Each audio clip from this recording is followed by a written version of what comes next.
Straight all day. You're now tuned into the show where you learn the discipline to show up day after day to do the work, the confidence to put yourself out there boldly and authentically, and the mental toughness to continue showing up, doing the work, putting yourself out there, even when the success you've expected to achieve has yet to be achieved. And on top of all this, you get a huge dose of personal initiative. That is the go-getter energy that moves any one of us, including yourself, to go and make things happen instead of waiting for things to happen. And then we put all this together into a series of frameworks, approaches, insights, strategies, and techniques, all underneath the umbrella of one unifying philosophy that is called work on your game. My name is Dre Baldwin, also known as Dre All Day, and welcome to the show. And today's topic is how to be a closer.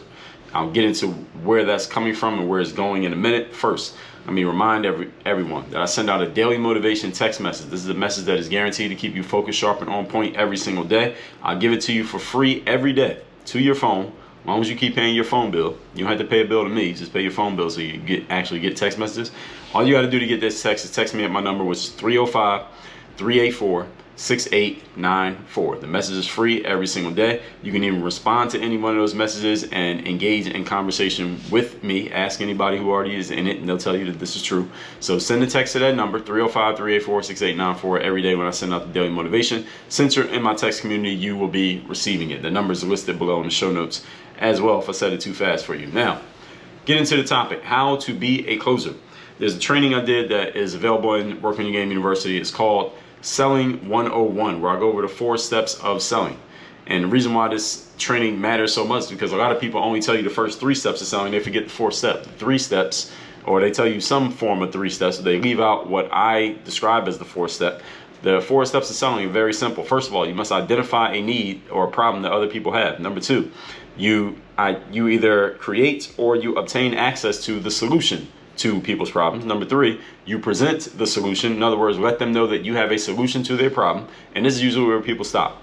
That 3rd part is what people usually call selling.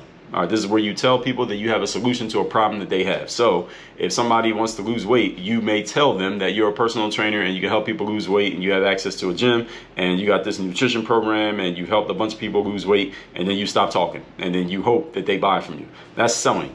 But understand that there's another step to selling. It's called closing. Closing is when you get people to actually take action on the thing that you have sold them on. See, understand something. You could sell somebody on an idea or a concept or a product and they still won't actually do anything. See, selling is just letting people know that you have the thing. Closing is when you get people to take action in order to get the thing, to acquire the thing. So if I let you know that I'm a personal trainer and I can help you lose 100 pounds in the next 3 weeks, I still have to ask for the sale and ask you to actually pay me or sign up for my program or buy my weight loss blaster 3000 weight loss powder, whatever it's going to be. I still have to ask you for the thing. All right, this is the last step, is asking for the sale. Understand that closing, folks, is a series of, it requires a certain amount of skill. It also requires a certain mentality. And those are not always the exact same thing. So today is about a combination of both. We're going to start with the mindset, then we can build on top of it with the actions. And understand that this episode, I'm speaking from the framework of a actual salesperson who's actually making sales, meaning you're exchanging some kind of product or service for money. But understand, everything I'm talking about here can be applied metaphorically to anything in life in which you are trying to sell anyone on anything, even if it's just an idea. So let's get into it. Point number 1. Topic, once again, is how to be a closer. Number 1 thing you must do if you want to be a closer in life, and I think everybody wants to be a closer, a person who can finish the deal and get things done, is ask for the sale. Whatever it may be, you must ask for the close. If you want someone to take an action, understand this. People do not take action just because you presented them with information that you think should lead to, in common sense, quote unquote. Everybody likes to call things common sense when they understand it. You think common sense would say they should take action to do something. But understand, human beings, first of all, we are all creatures of habit, and we have this thing called inertia, which states, an object in motion shall remain in motion, or an object not in motion shall remain not in motion until or unless acted upon by an outside force. In other words, what that means is this: people just continue to do what they've already been doing. So if someone has a problem, often they have a problem because they haven't been doing something. They have not been taking a certain action.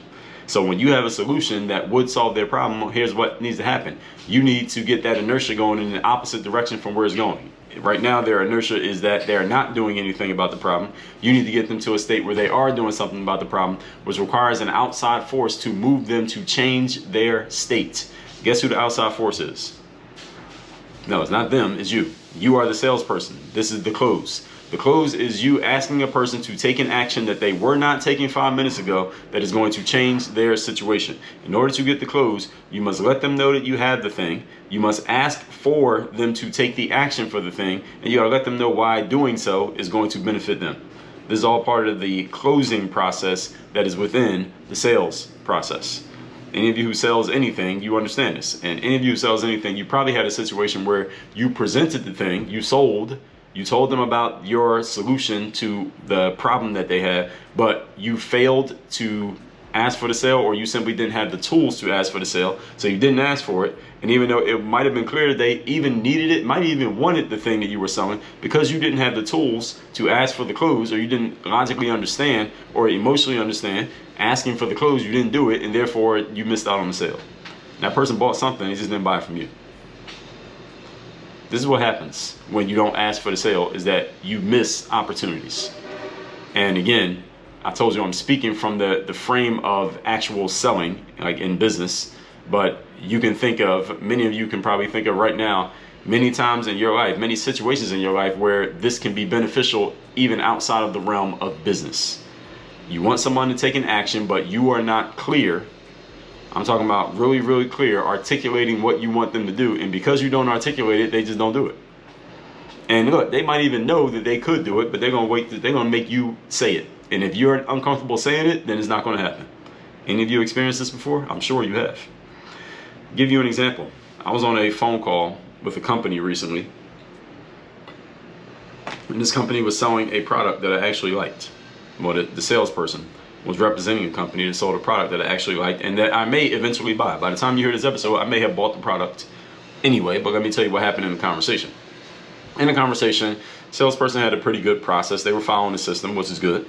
We talked about me, and I told them about, they told me about themselves. We talked about me, whatever my challenges were, etc. I was a qualified prospect for what they were selling, let's put it that way.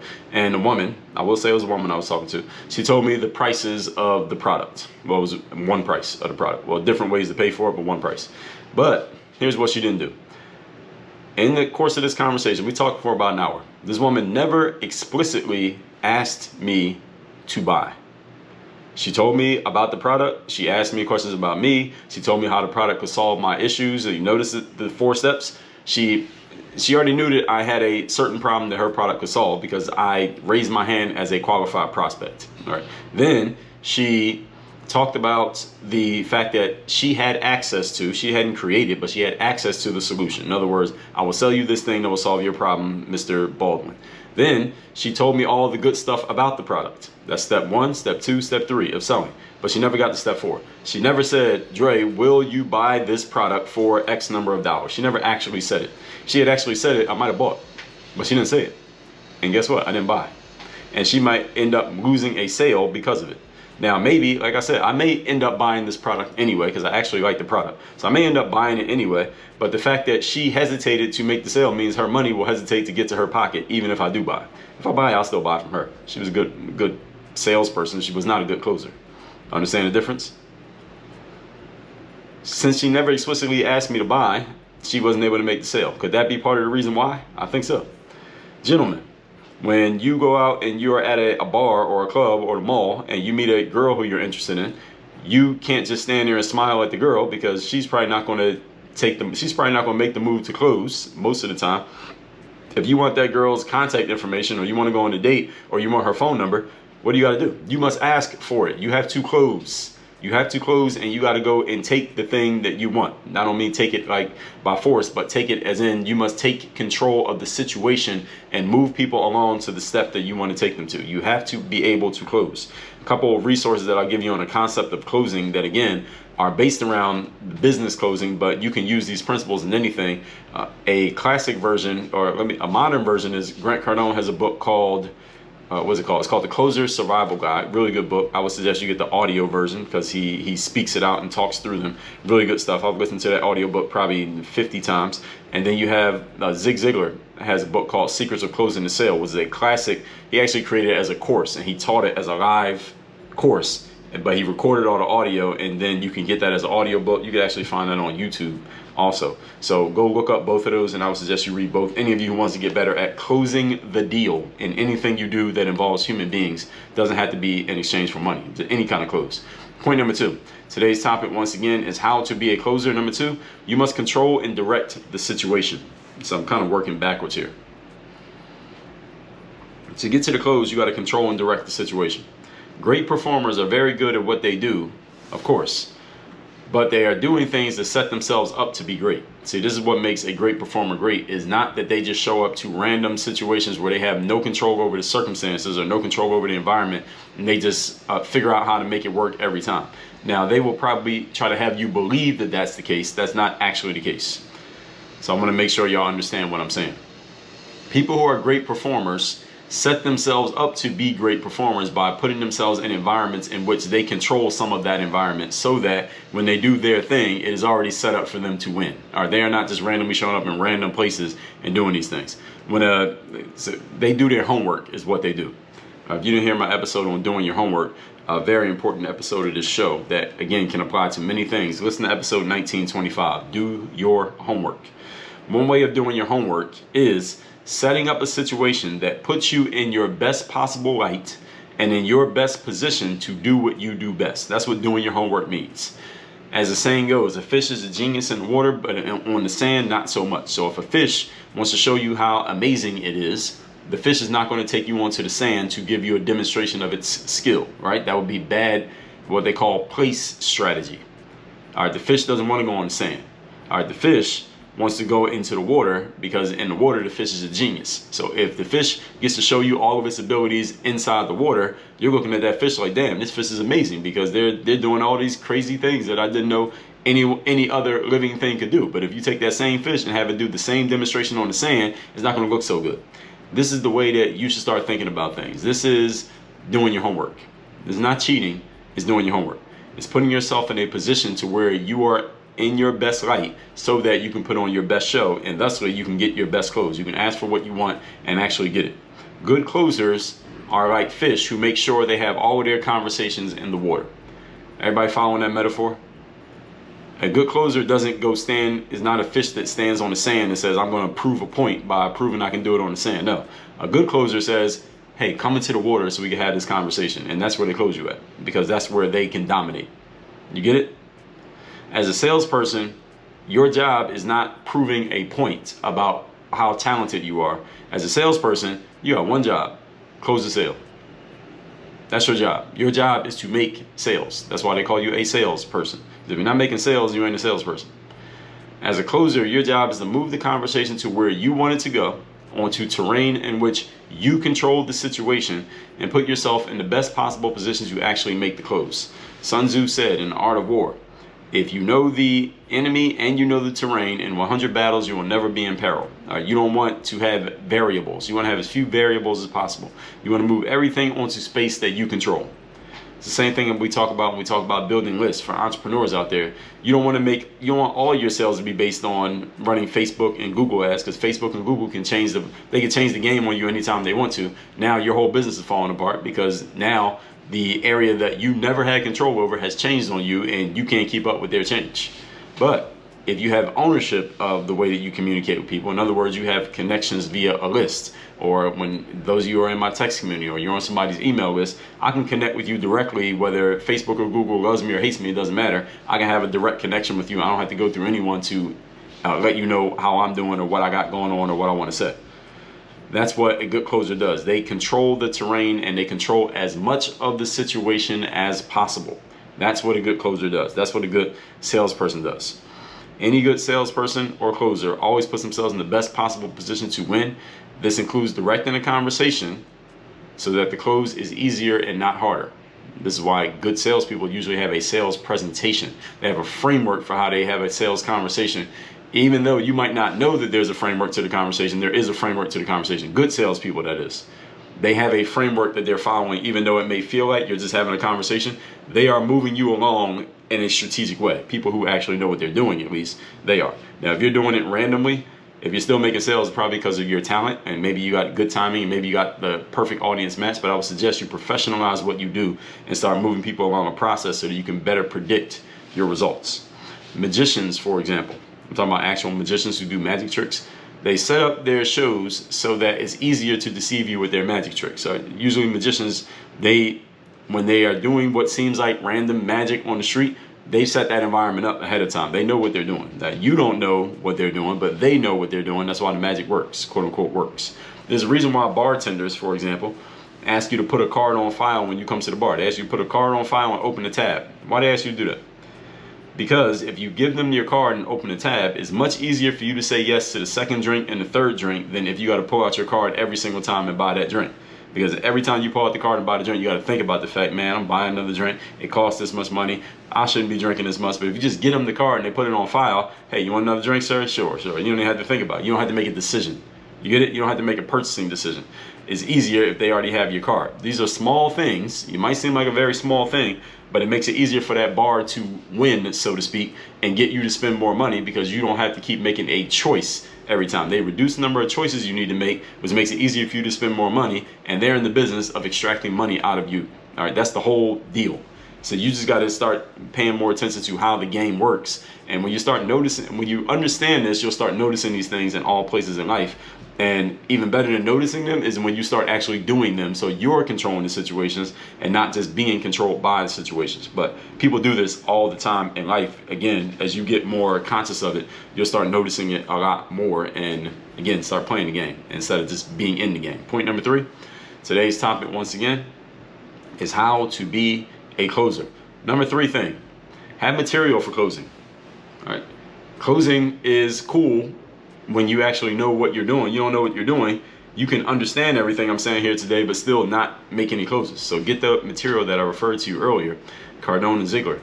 Whether you are at a bar talking to some girl or guy that you want to take home, or you're trying to get a date, or you're closing the sale and trying to hit your quota for the month and you're trying to get agreement on the money, understand something. Most people are not going to say, or at least in the sales part of it, when we're talking about exchange for money, especially depending on how much money you're asking for, many people will not say yes the first time you ask for it.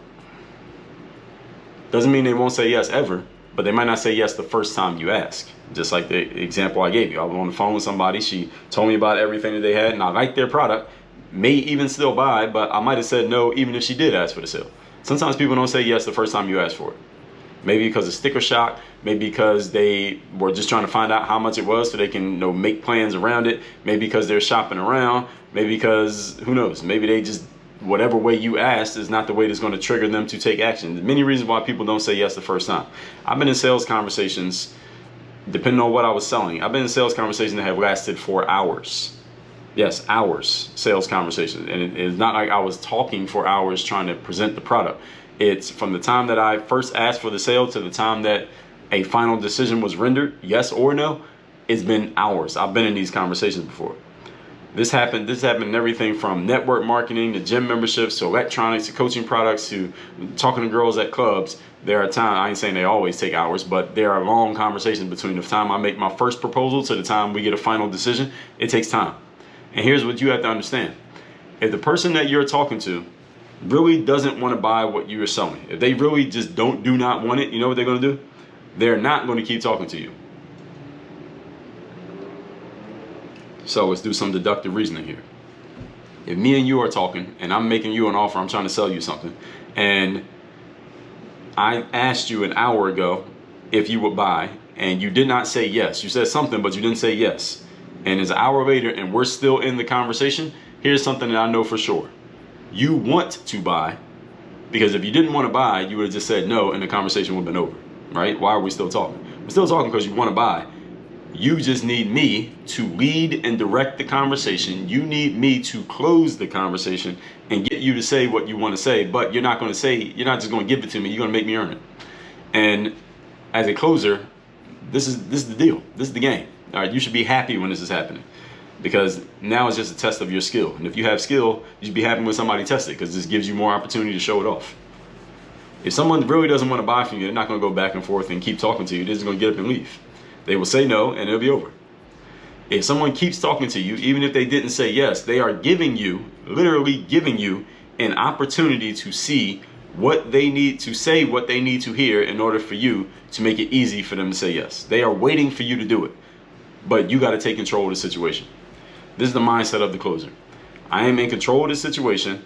I have material, I have skill, I am going to close this deal. It's just a matter of when. They are giving you a chance. When someone continues in a conversation with you, but they haven't said yes yet, they are giving you an opportunity to do your job. This example that I gave you, and I'm on the phone with these people at this sales company, I was giving this woman an opportunity to do her job. She just didn't do it. She didn't have any material to keep the conversation going. She wasn't sure what to do.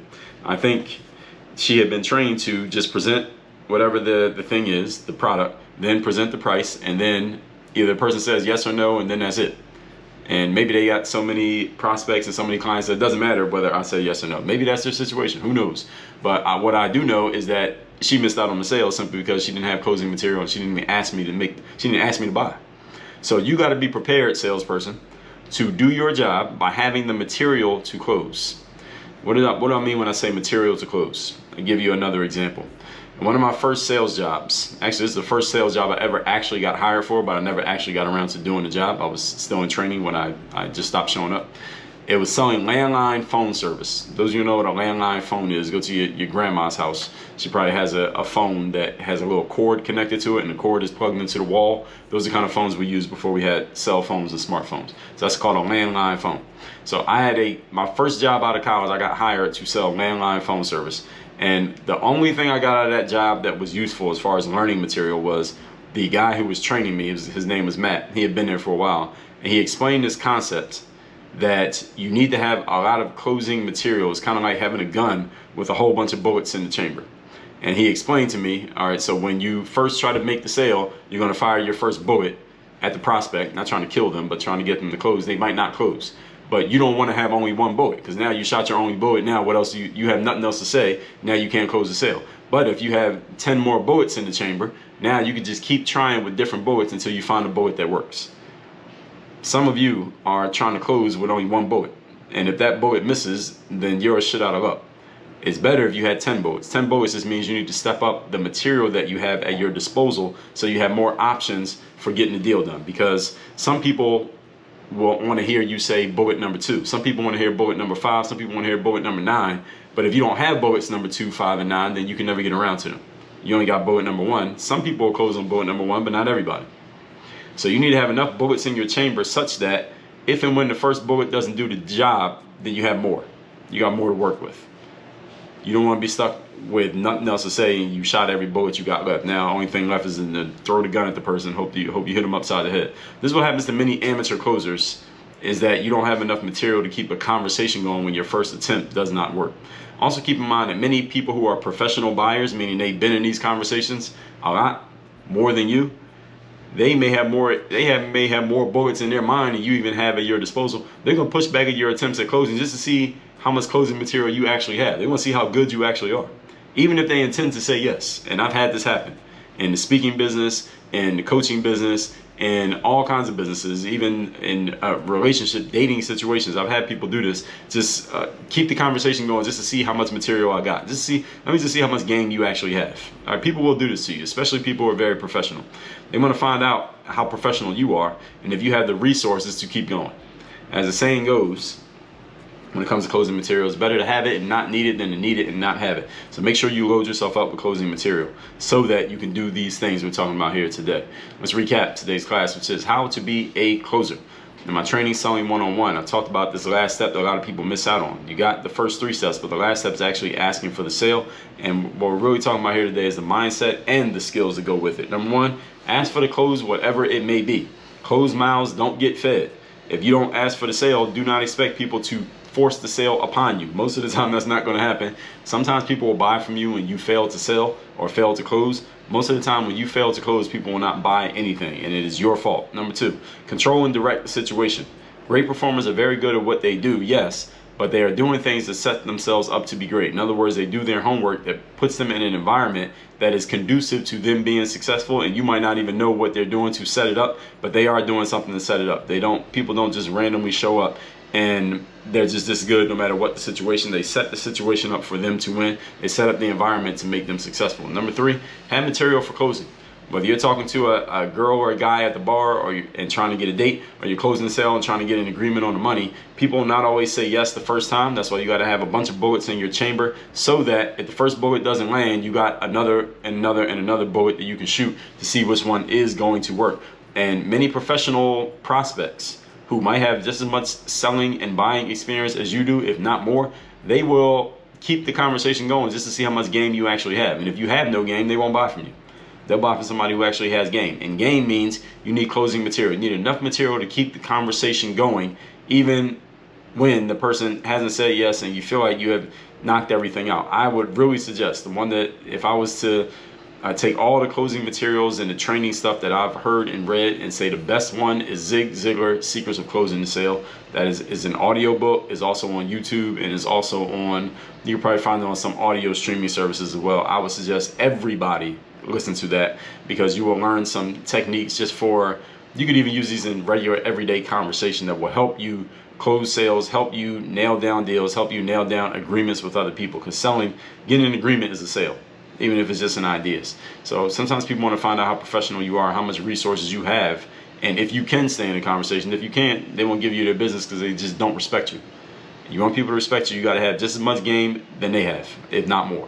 All that said, text me, get my number to get my daily motivation. My number is 305-384-6894. And you want to work with me directly and get access to my Work on Your Game system, go to workonyourgameuniversity.com so you can join my masterminds and get access to the full system. Again, workonyourgameuniversity.com. Work on your game. Dre all day.